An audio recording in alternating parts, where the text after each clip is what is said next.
That's a pretty good deal. It looks like a bad guy's book, doesn't it? Should we do this thing or what? Hold on. Oh, we're live. We're live? Yeah, that's crazy. Oh, did you just get it on right now? Yeah. Okay. Okay. It's like 5.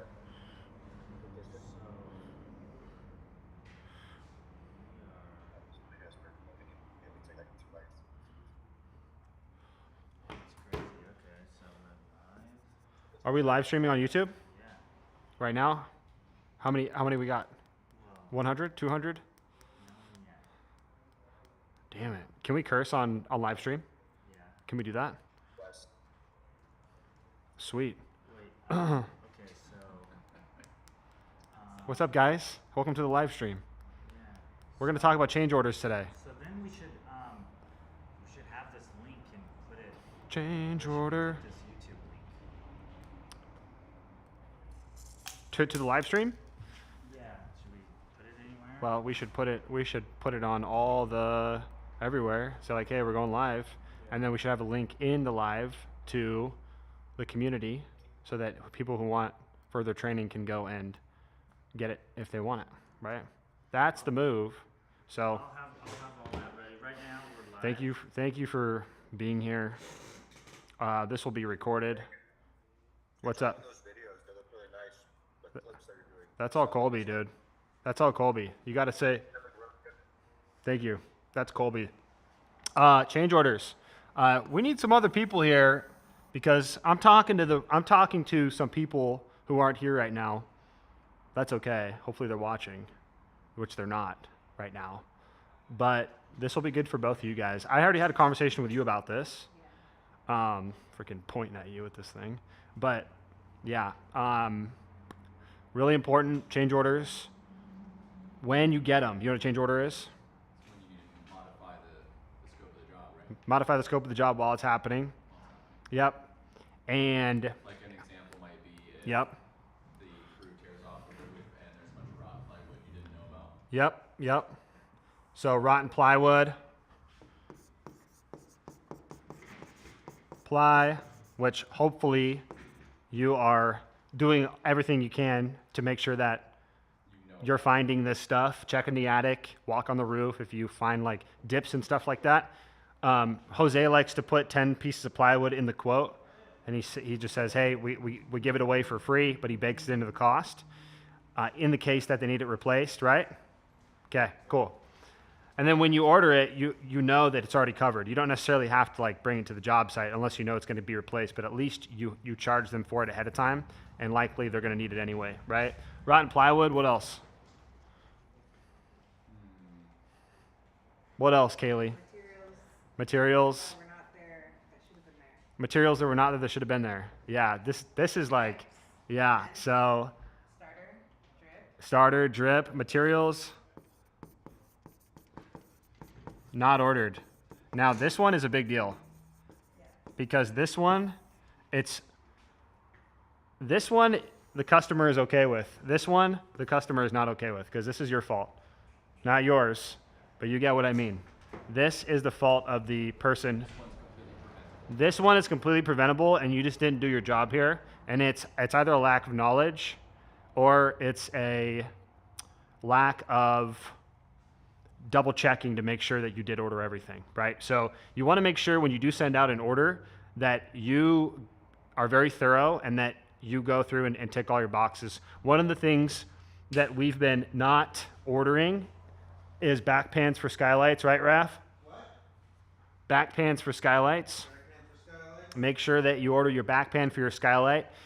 As you go through your jobs, if you find yourself missing certain pieces when you order it, write it down, take a mental note, and if we have to change something within the software to make sure that that stops happening, then we'll do that. But we want to prevent it at all costs, and the more you can track your own mistakes, the better you get. That's what I did when I first started. I had to like build all this stuff out, and it took me a while, and I made a bunch of mistakes along the way, but at some point it was operating pretty well. And so I had to like make sure that I was preventing myself from making mistakes. So this will happen though.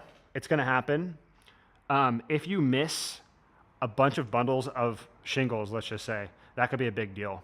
If it's smaller stuff, it's not the end of the world, but it's either you go pick it up yourself, you drive to the supplier, you pick it up, or you're going to pay the crew to go pick it up. $75, right? And that's not something that you're going to be charging the customer for. That's a cost that you would eat.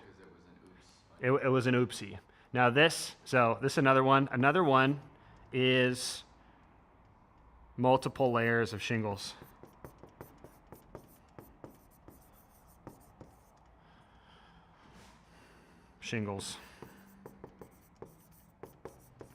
So preventing this from surprises, we always want to check and let the customer know.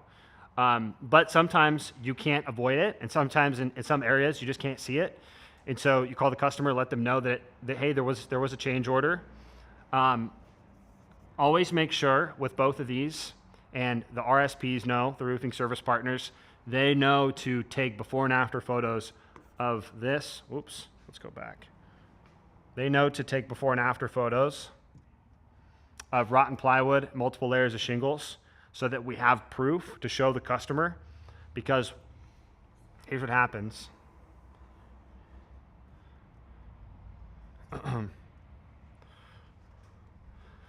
So when your crew calls you in the morning, when they start the tear off process, the first day is going to be a tear off. The second day is going to be the install. That's typically how it goes with a 25 to 30 square roof. They can do the whole tear off process in a day. During the first day, they're going to find your change orders, typically. They're going to find the second layer of shingles pretty quick, and they're going to find any rotten plywood. They're going to take photos of it, and if they don't, that could be an issue later if you try to send this to the customer and they say, well, okay, I mean, there's no proof of this, right? Usually they're okay with it, but you just want proof. Depends on the customer you're dealing with. Yes, you always want proof. You always want proof. So the RSP should be taking photos. Now, if they call you, the roofing service partner, if they call you, it's a top priority immediately. It's the top priority. Literally, pull over on the side of the road if you have service, pull out your phone, and create the change order while you're there. The faster you get it done, the more clarity everybody has on what they're going to get paid, how much they're going to be charged. So how I look at this, right, is as soon as you get a change order, the customer, so let's say the crew lets you know about the change order, okay? There's two things that have to happen. The customer has to be sent a quote, actually three things. The customer has to be sent a quote. It's got to get approved by the customer first, as in it's signed, like they have to sign it. This is the same way we create a quote for the roof. We go into their, Do good, better, best. there's a change order template, exactly. And so you want to send them a change order template immediately. Like, stop what you're doing. That becomes the priority. Get the information from your team. How many pieces of plywood?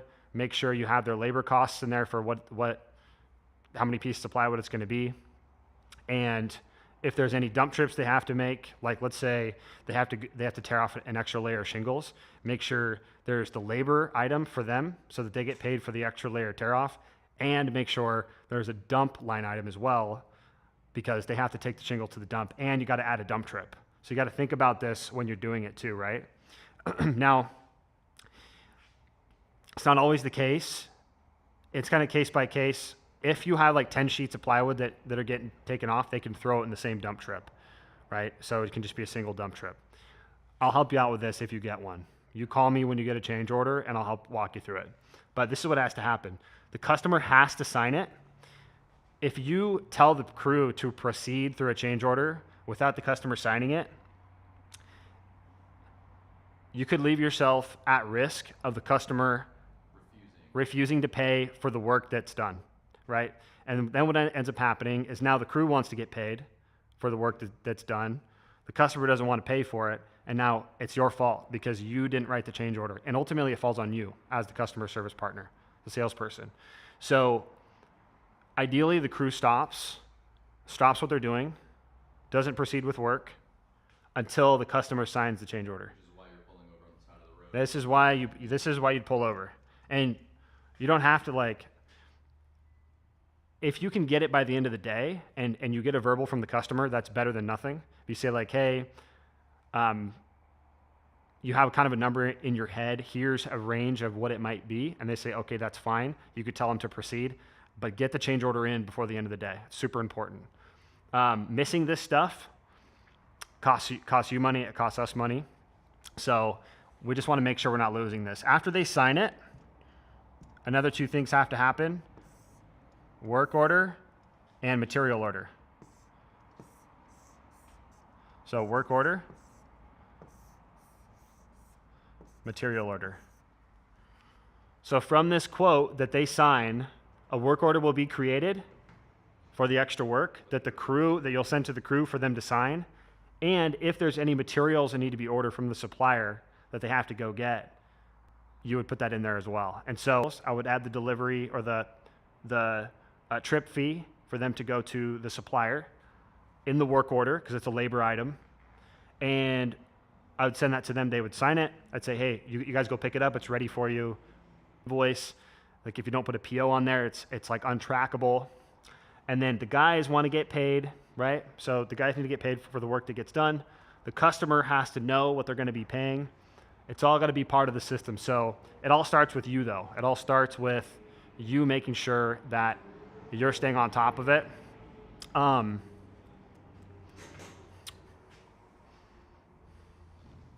Also, another thing that what I would do if I were you guys, planning ahead.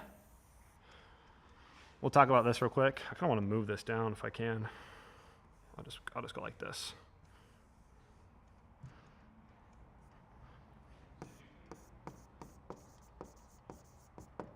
So similar to the way Jose does it,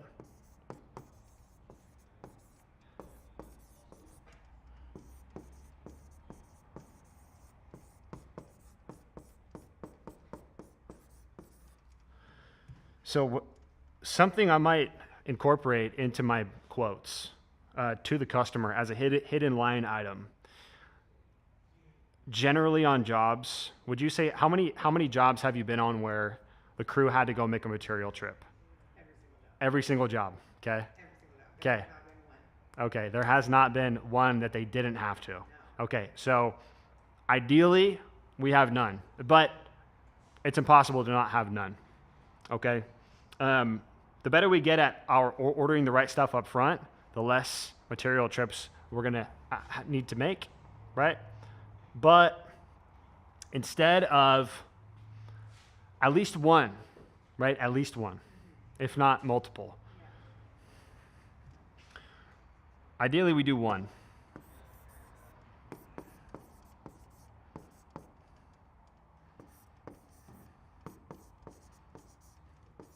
Couple things. Actually, let me erase this real quick. I got the big eraser on here. Create some big boxes. Is this clocking for you guys? Are you good? Yeah? You agree with this stuff? I know you do. And Adam, I know that you probably have experienced some of this stuff too with what you do. Are you guys on mute? Yeah, we're listening, though. We heard you. Yeah. I'm sure you probably have experienced some of this stuff. Maybe not on roof jobs, but with GC stuff. With siding and decks, anything where there's like, it's anything exterior, really. Yeah. Because if there's a water intrusion that got in one spot, then when you really get in there, there's hidden things. I generally would try to be as thorough as I could, like you're saying, getting in there, inspecting everything, but there's some hidden things. Maybe Yeah. Like a little pinhole opening the siding in a row behind, and now that sheet on the actual house. Mm-hmm. That siding in that section, I would have never known until it was opened up and does change order. And there was some clients that would have changes of design. Yeah. Want to like change color on something. Sure. But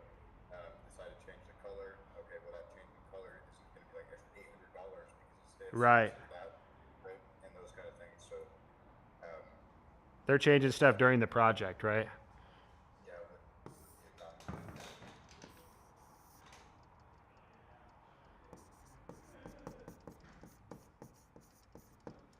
Oh, we got, Okay.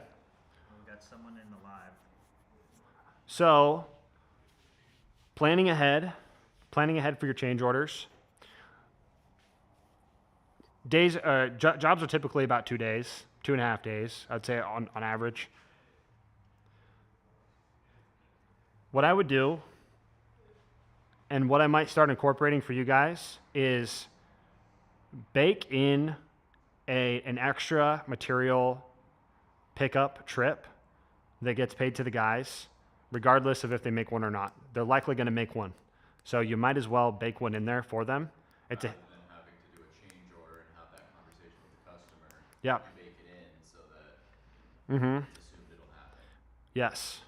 So you wouldn't always charge a material delivery trip as a change order to the customer. If it was something that you did, if you forgot to include materials in that original delivery, then you wouldn't charge the customer for that. But if it was 10 sheets of plywood, they had to go and get it, then you would bake in that cost in a change order. But from the very beginning, so you're covering yourself, include in your quote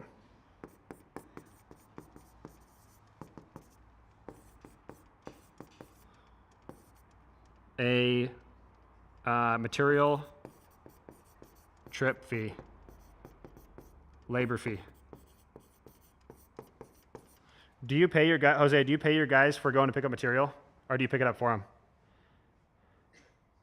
I try and pick it up for them as much as I can. Yeah. And also what I've been doing lately is just every single job that I have, I'll order extra, like 2 pieces of everything extra, and I'll keep it in the truck because Yeah. as you go along, like as you go, you get tired of going to the store like Right. a lot. And then the gas, like they Sure. they're right. The gas is a lot. Yep. So what I try to do is I order 1 to 2 pieces of everything. Uh huh. Or not necessarily everything, but so for every job, and I start stocking them up. That way, when we do need any materials, I can drop them off for them. Yeah. Straight from my truck or from my house. Right. Okay. So I'm gonna make a correction to this. I'm gonna say 2. Two material trips, and here's why. So this is how I would think about this, and I'm gonna do some trainings with the crews on this. Day 1, would you say, is the day that most of the time they get a lay of the land, they know which material that they're going to be missing? Most of the time. Okay. Would you agree? Yeah, specifically in the summer. In the winter, it's a little bit different Uh-huh. because they can't be like tearing everything off. Yeah. You know, they have to go, if they tear off the square, Uh-huh. they're immediately putting unemployment on. You know what I mean? So it takes longer. Can't leave it exposed. We got 4 But people for live. summer, What's up, guys? for summer, yes. So if we're looking at the timeline of the project here, and here's the next project where they move on to the next one, okay? So day 1, they do the tear off. Day 2, they do the install. The first day, ideally, we get a list together so that the material trip can happen. Let's just say here's day 1, right? And here's day 2, and then here's the next day. The beginning of day 2, they can do a material trip, right? So they do their tear off. They get their list of the things they need. They let you know at the end of day 1 what they need. You place the order in to QXO, to SRS. Then the crew can go and pick up the material order the morning of day 2, because they're already going to be, well, you know, they're traveling to the job. They might as well pick it up. They're in transit so that they're not having to go from here, material order, then back to the job. They can stay on the job. Tomorrow they can go and pick up the material. Okay, so this is the first material extra included material pickup fee, $75. Okay, you're probably going to have some extra material sometimes. Yeah, maybe some extra shingles, and that's okay. You know, you might over order a little bit. Hopefully you're not. If you under order, you cover it here. If you over order anywhere, you'd cover it here. So this is a return.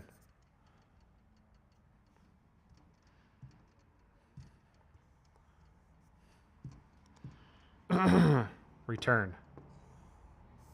RT. Right here. Before they show up to their next project, they can return the materials from the previous project. Right? Once again, already in transit. They're already in transit. So they're going to go back to the supplier again and return the materials there. Now they're getting paid $150 to do this. So, I mean, would you say it's worth their time? Yeah, Okay. they get paid for return trips.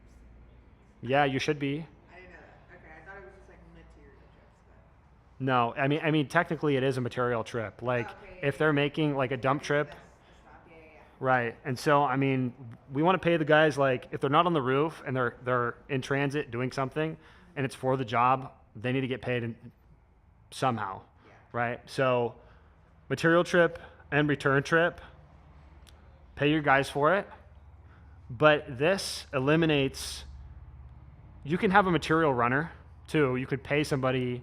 You could pay a high school kid $20 an hour to do this stuff.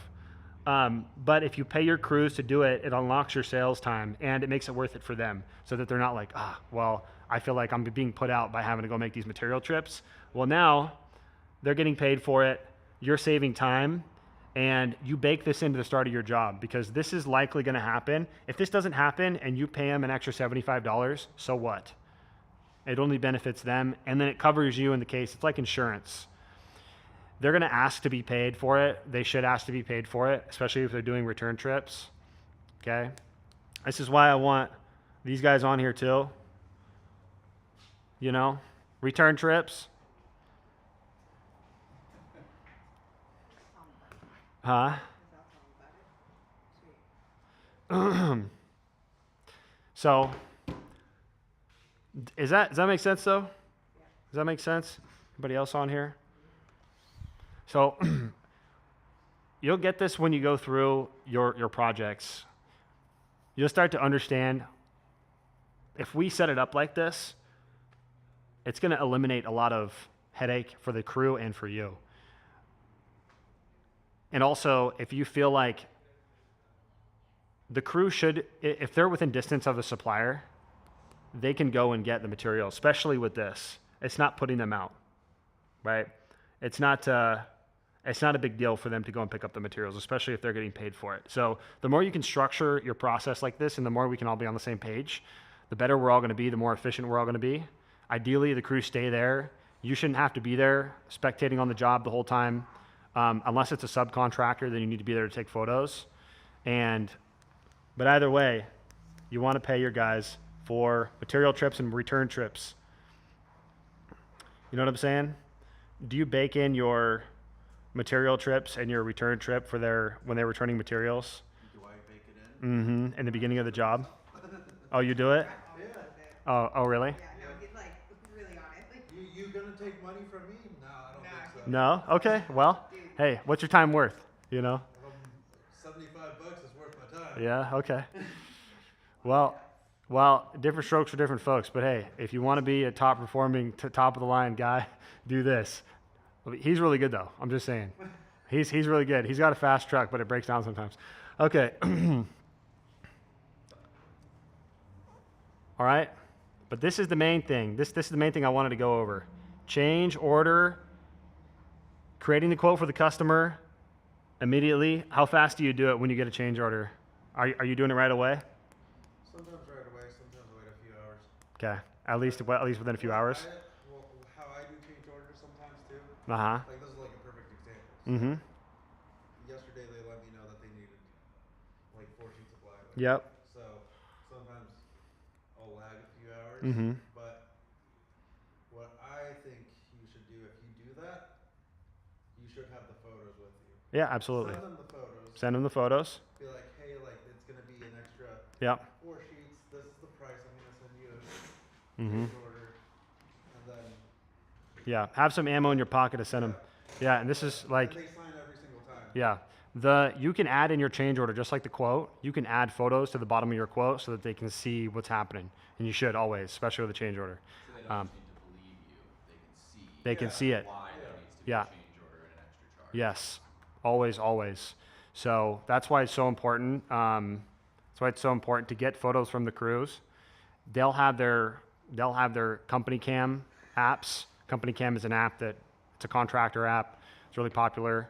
But they'll take photos in that. You ask them then to send it to you, and you can send that to the customer, upload it into the project files of the project, and then just stick it in that quote. And it makes it super easy. The customer is always happy with that.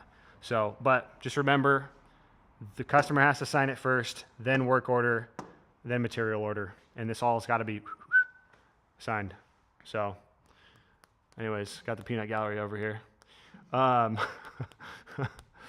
That's all I got, though. I want to talk about change orders. Unfortunately, the people who I wanted to be here are not here, but this is really important because you don't want to eat costs on a job just because you feel bad for missing something. Especially if it's not something that was necessarily the most preventable thing. Like, Yeah. I'm saying like if there's a second layer, if there's plywood, if there's rot that we find that we have to deal with, you have to charge the customer. You have to charge it. Even if you don't catch the second layer, always just, if they kind of try to argue with it, always resort back to the terms and conditions. Cause Yeah. it'll tell you in there, we for some reason miss a layer, Mm-hmm. there still will be costed, charged for that. Yeah. So don't be afraid to kind of show that to them and just kind of stand your ground on that, because, it is what it is. We're all just trying to get paid. Yeah. And like, we don't run a charity. The customer knows that. And ultimately, like, always try to prevent it. Always try to prevent those surprises. But when they happen, you got to charge them for it, right? This though, right here, this is a you problem. You know what I mean? So try your best to get this right on. And as you go through it, you'll learn more and more, and you'll get it more accurate. And we can update the system. I put a back pan in the skylight thing, by the way. I saw that. Yeah. It's looking good. But at the same time, still, stuff's going to get missed. Just try to get it as accurate as possible. These two, multiple layers and rotten plywood, amongst other things. Sometimes, dude, there was one attic that it was up in Blaine. There was 2 layers of shingles. Once we got underneath, all the plywood had to be replaced. I couldn't see it. There was no attic access. And then all the trusses the trusses had to be replaced too. And it ended up costing her an extra $8,000 that she didn't have. But it's like, I had to do that. Like, we have to charge them for it. Yeah. And it's like, we can't just do it for free, unfortunately. And I felt bad, but I was like, hey, she had to go get out like a secondary loan. But if she waited longer, it would be way worse. And so, that should have been dealt with 20 years ago, but now we're dealing with it now. But either way, we can't, this is one thing I really want to hit on. We can't not charge people because we feel bad. That is just not what we do. And we run a business, right? And so we got to make sure that we're hitting the change orders and we're doing them fast and we're doing them efficiently, and we're running this play right here because this is a very efficient play right here. All right, but that's all I got. So I want to talk about change orders because it was something, looking at some of the profitability on jobs, and this is what ends up happening. The profitability at the end goes from 30% to 9%. And then it's like, you thought you were going to make 6 and now you made $2,000. And you're like, what the hell? What happened? So it's not ideal. And some of those have happened on previous jobs. This is how you prevent all of it. And so we want to stick to that. But yeah, you can end it. How many viewers we got? We had over the time 12 viewers. Fuck yeah, you're getting famous, dude.